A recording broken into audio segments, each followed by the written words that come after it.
Pagdaig sa Kabuntagon! Good morning, it's 5 a.m. and we're going to do live in Hope Channel.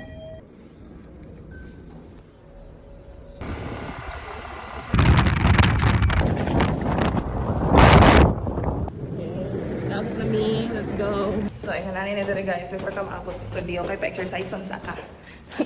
Wow, good morning! Let's go! Oh, asa man yung Filipiniana, Vic? Oh, ano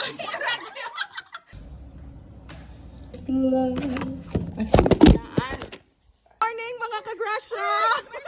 Morning, Ma'am Hermie. Kuya.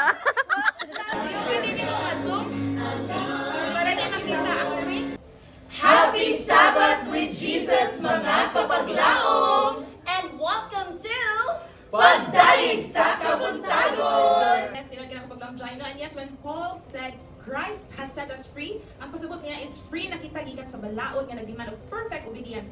Paul remind us to stand firm ayo sa pagbalik sa pagkaulipon sa sala ug sa daang pamaagi sa kinabuhi.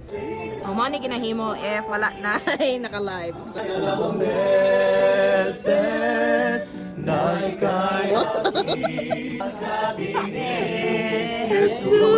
Yes, mga kapaglam, once again, happy Independence Day and thank you for tuning with us in this very early Sabbath day. And mga kapaglaom, uban sa tabang sa tung buhi nga Dios, manag-uban na usab kita sunod Sabado sa pagpamati ni ining Mga awit sa paglaom. Pulong sa pagpamalandong. O giya sa kinabuhi nga maayong sugon. Gikan sa Dios nga makagagahom. Dinhilang sa Pagdaig sa Kabuntagon! sa araw ng kalayaan.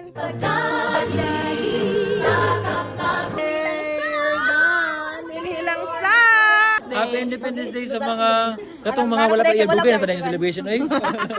Salamat sa pagpili sa Hope Channel. So, paano mo pinalaya yung pictures niyo? bakit yun? Pinalaya pinalaya mo. Narami na congrats. Kasal na. guys, kayog hair, oh. Kaya itong mga... Welcome to Legend lang. Kuya S! Burang nanguanong mangga.